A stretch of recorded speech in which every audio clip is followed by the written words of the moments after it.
Hi girls and boys, Mrs. Saleh here today. I hope you're staying safe and well. I'd like to do a number lesson with you today. We are going to be learning to make combinations of different numbers up to 10. You've done a lot of this sort of stuff already in the classroom.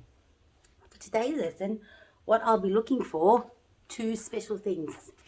The first thing that I'll be looking for is that you can use different numbers to make new ones. That's one thing that I'll be looking for. The other thing that I'll be looking for is that you can add or take away when you're making new numbers. So that's using numbers to build up numbers or taking away. Now to help me make these combinations, I've made a few resources of things that you can make at home too. The first thing that I've done is I've made 10 little balls of scrunched up paper. What you need to do is get one piece of paper and scrunch it up as hard as you can to make a little ball like this. So I've got 10 of these balls. If you don't have paper, I've also collected 10 pegs to help me with today's lesson. If you don't have 10 pegs, I know that last year I was collecting a lot of these ushies when I went shopping.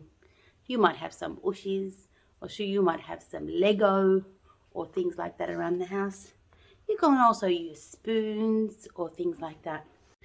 Okay, let's have a look at how we can use our scrumpled paper to make combinations for number 5.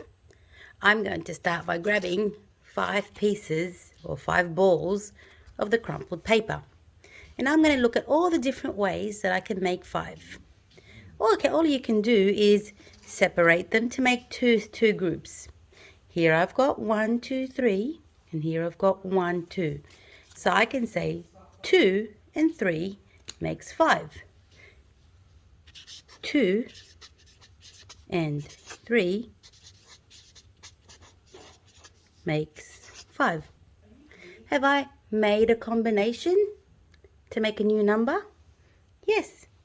Now I'm going to bring them together and I'm going to put one on the side. Let's see what I can do here. I've got 1, 2, 3, 4 and I've got 1. So that means 4 and 1 makes 5. Now I'm going to write it. 4 and 1 makes 5. And I can bring this one back together. I'm going to try another one. I might put maybe 2 on this side, maybe 3 on this side, and 2 on this side. Or maybe that gives me 1, 2, 3 on one side and 2 on one side. So that's 3 and 2, 3 and 2 makes 5. Now if I go back to my success criteria, have I done the first one? I can use different numbers to make new ones. Yes, I have. Here's a different number and I've made a new one. Let's look at the next one. I can add or take away to make numbers. I've only been adding.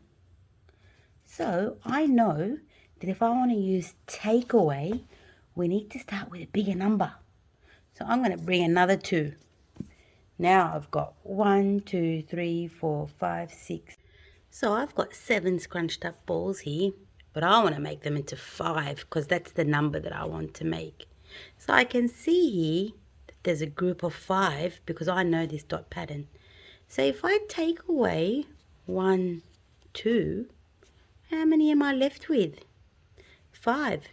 That means 7 take away 2 makes 5. 5. Or if I had 9 pieces, but I want to make 5, so I've got 9, 8, 7, 6, 5. That leaves, how many did I take away? I take away 4 to get to 5, so 9 take away 4 makes 5.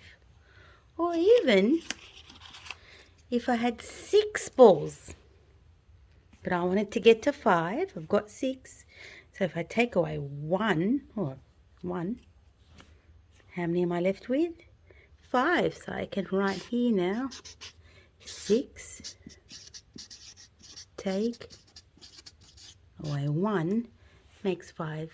And that way I've used addition, or I've added, and I've taken away to make a new number. Do you like it? Say no, I love it. And so girls and boys, that's the process that I want you to use in the number talks that we're going to be doing every day this week. Okie dokie? Okie dokie.